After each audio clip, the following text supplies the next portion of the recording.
Des progrès sans précédent dans la médecine, des gains en efficacité et même des emplois créés, l'intelligence artificielle est pleine de promesses, mais elle n'est pas sans risque. Coût environnemental, utilisation détournée.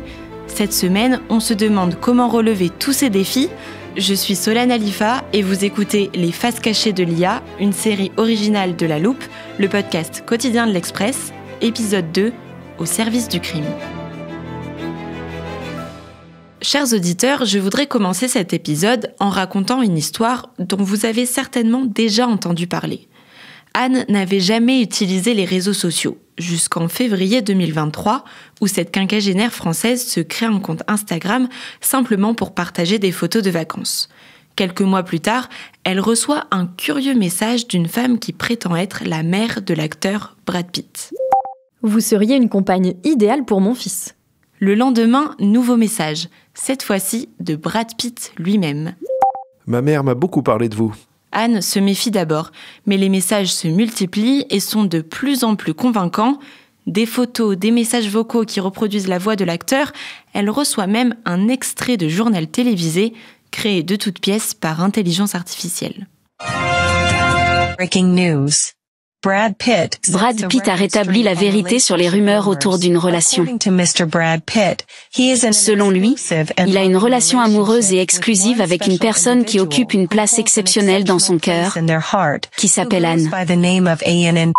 Malgré la piètre qualité de cette vidéo, la femme se laisse prendre au piège. Le faux Brad Pitt se met alors à lui envoyer des photos de lui à l'hôpital, toutes générées par IA. Il prétend être atteint d'un cancer du rein et avoir besoin d'argent.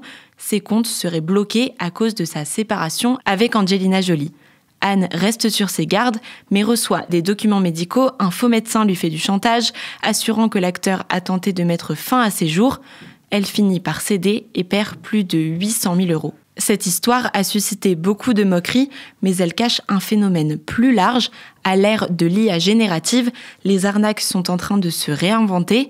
Mais comment les escrocs parviennent-ils à détourner l'outil et à faire sauter toutes les barrières pour en avoir un usage malveillant ?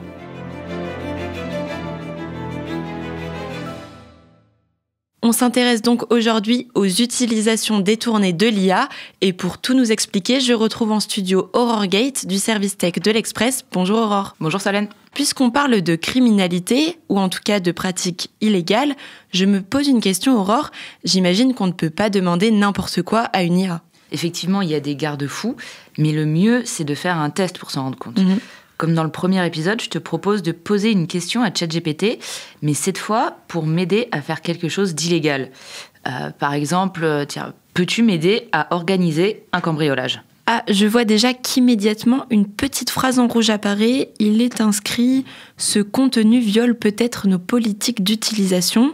Et le chatbot nous répond « Je précise à nos auditeurs que vous entendez la vraie voix de ChatGPT ». Je ne peux pas t'aider dans ce genre de démarche. Mon rôle, c'est vraiment d'encourager les échanges positifs et constructifs et de t'aider dans des projets créatifs ou éducatifs.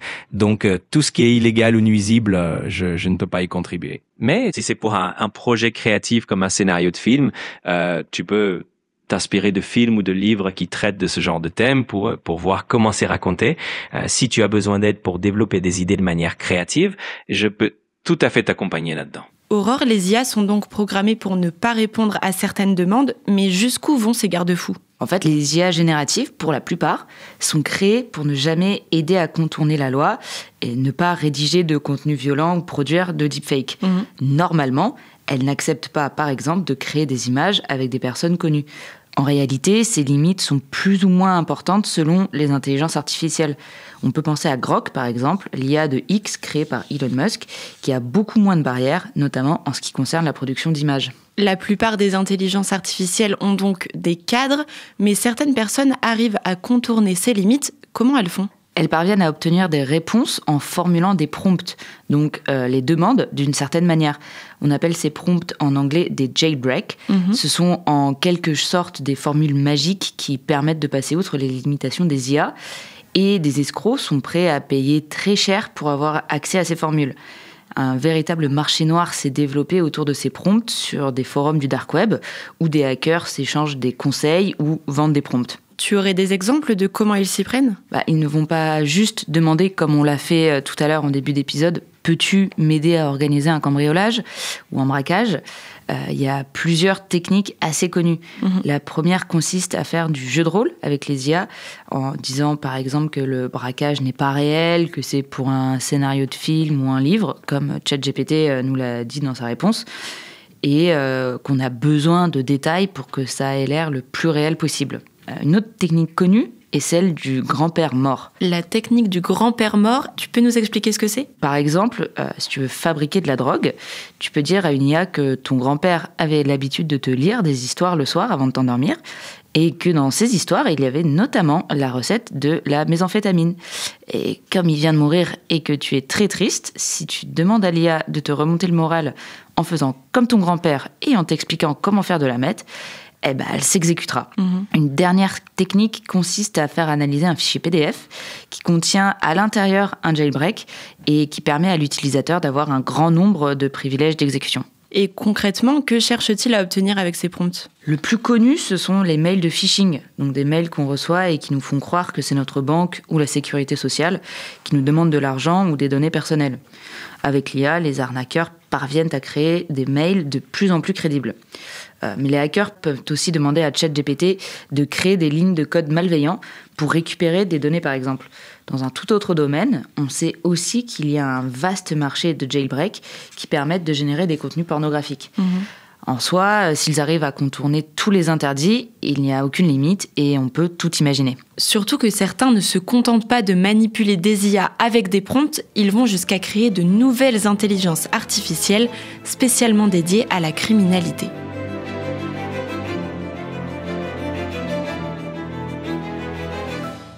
Solène, je t'ai apporté une image que je voulais te montrer. C'est le logo d'une IA. Est-ce que tu la reconnais ? Alors, je vois une sorte de fleur un peu géométrique qui représente comme des boucles entrelacées. On dirait un peu le logo de ChatGPT, mais au lieu d'être noir sur fond blanc, il est rouge sur fond noir. Est-ce que c'est le logo d'un autre logiciel de l'entreprise ? C'est celui de WormGPT, la première IA débridée à avoir été créée. Elle a volontairement repris le logo de ChatGPT, mais dans une version effrayante, comme pour dire ça, c'est le ChatGPT des criminels. WormGPT est apparu pour la première fois en juin 2023 sur un des forums de hackers les plus populaires. Et les créateurs n'ont pas pu être identifiés. Cette IA n'a aucune limite, on peut donc tout lui demander. Elle a ensuite été supprimée 2 mois après sa création par l'un de ses auteurs, mais le nom WormGPT est resté comme une marque, comme l'idée de faire un ChatGPT sans morale. Et ce WormGPT permet de faire le même type de choses que ce qu'on a vu avec les jailbreaks, par exemple ? Oui, exactement. Et c'est d'ailleurs encore plus simple, car l'IA toute entière n'a aucun garde-fou. D'ailleurs, d'après une étude de SlashNext, une société de sécurité informatique, le nombre de tentatives de phishing et d'emails frauduleux reçus par les entreprises avait augmenté de 1265% l'année de la sortie de WormGPT. Il y a certainement un lien. Ces IA débridées sont mises en vente sur les forums du dark web et elles fonctionnent par un système d'abonnement qui va de quelques dollars par mois jusqu'à $200. Mais Aurore, comment ces chatbots ont pu être créés ? Pour le comprendre, il faudrait que les auditeurs aient en tête la définition d'un LLM. Est-ce que c'est quelque chose que vous avez déjà dans l'armoire de la loupe ? Oui, on doit avoir ça quelque part. Je cherche dans l'étagère tech. La voici, c'était ton collègue Maxime Recoquillier qui nous l'avait donnée. LLM, c'est le diminutif de Large Language Model. Ce sont des programmes, des réseaux de neurones qui ont été entraînés sur des quantités massives de données. Donc on l'a dit, du texte, du son, de l'image ou même de la vidéo.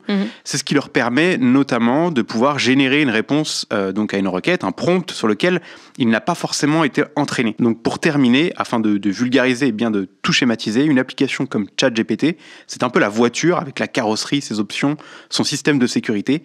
Et le LLM, eh bien, c'est le moteur. Je vais reprendre cette image de moteur et de carrosserie, si tu veux bien. Certains LLM sont dits propriétaires, c'est-à-dire que les entreprises qui ont développé ces moteurs gardent pour elles leur secret de fabrication. En gros, on sait que le moteur tourne, mais on ne sait pas exactement comment il fonctionne. Il y en a d'autres qui expliquent toute la mécanique et laissent visibles toutes les pièces détachées du moteur. On parle alors de LLM en open source. Ça signifie qu'ils sont accessibles pour n'importe qui. En général, les entreprises se disent que mettre en commun les progrès favorisera l'innovation et permettra de remarquer les problèmes de sécurité. Sauf que ça permet aussi aux personnes mal intentionnées de prendre possession de ces moteurs. Et si on continue à filer la métaphore, les escrocs peuvent donc récupérer des moteurs pour les débrider. Exactement. Ils prennent un moteur disponible, accessible à tous, mais ils le mettent dans un véhicule qu'ils ont fait eux-mêmes. Par exemple, ils pourraient reprendre le LLM d'OpenAI, mais au lieu de le mettre sur la carrosserie de ChatGPT, ils le mettraient dans une carrosserie débridée pour créer un véhicule qui n'aurait aucune limite.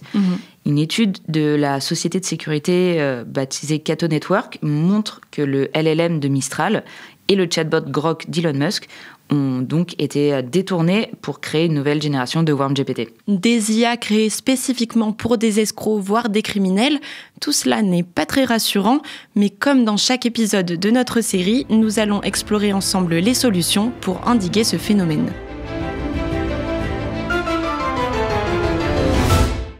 Aurore, cette semaine, je le rappelle à nos auditeurs, nous terminons nos podcasts avec une boîte à solutions que tu as apportée en studio. Si on reprend le cas des jailbreaks, donc ces prompts qui permettent de détourner les IA, est-ce que tu as un papier qui nous dit comment on peut lutter contre ? Oui, j'ai écrit sur celui-ci sécurité. Plusieurs entreprises ont évoqué des idées, par exemple OpenAI qui assure entraîner ChatGPT à mieux distinguer les requêtes suspectes. Plusieurs autres sociétés disent s'être emparées du problème, notamment depuis que Cato Network a alerté les entreprises concernées. Il y a donc plusieurs pistes pour mieux sécuriser les IA, mais ce n'est pas si simple. Il est possible que des prompts signalés fonctionnent encore aujourd'hui. Et qu'est-ce qu'on peut faire dans le cas des IA débridées sur le modèle WormGPT ? C'est aussi assez difficile de trouver des solutions, parce que les LLM open source sont par définition accessibles pour tout le monde. Certaines IA ont limité l'ouverture de leur LLM et elles ne partagent pas toutes les caractéristiques. On parle alors de modèles en open weight, mais la méthode n'empêche pas le détournement. Par exemple, le LLM de Mistral, qui est en open weight, a quand même été détourné. Mais alors, est-ce que la solution ne serait pas d'interdire carrément les LLM en open source ? C'est un vrai débat, mais le problème, c'est que les LLM open source présentent quand même de nombreux avantages. Ils permettent de développer la recherche, de repérer les failles de programme, mais aussi de mieux contrôler et garantir la sécurité d'un modèle. Donc, l'un de mes interlocuteurs me disait que ça serait comme interdire les couteaux de cuisine sous prétexte qu'ils servent aussi à commettre des meurtres. Aurore, il reste un dernier papier dans notre boîte à solutions. Tu as noté intégrer des signatures. Tu peux nous expliquer ? Oui, l'idée serait d'intégrer un filigrane, une sorte de signature dans tous les écrits générés par IA. Dans une étude scientifique de mars 2025, il montrait que ça permettait de remonter jusqu'aux utilisateurs en cas de détournement, un peu comme les adresses IP qui permettent de remonter vers une personne. Mais cette solution ne peut être mise en place que par les entreprises et ça dépendra de leur volonté de s'attaquer au problème. En attendant, on va donc continuer à être vigilants face aux arnaques créées par les IA. Merci beaucoup Aurore d'être venue nous éclairer sur le sujet. On te retrouve jeudi pour notre dernier épisode de la série. Très bien, à bientôt. Demain, j'accueille 2 autres journalistes pour parler IA et climat. Pour ne pas rater les prochains épisodes, pensez à vous abonner sur votre plateforme d'écoute, par exemple Deezer, Apple Podcasts ou Castbox. Les Faces cachées de l'IA est une série originale de La Loupe, le podcast quotidien de l'Express, réalisé par Jules Cros avec Charlotte Baris.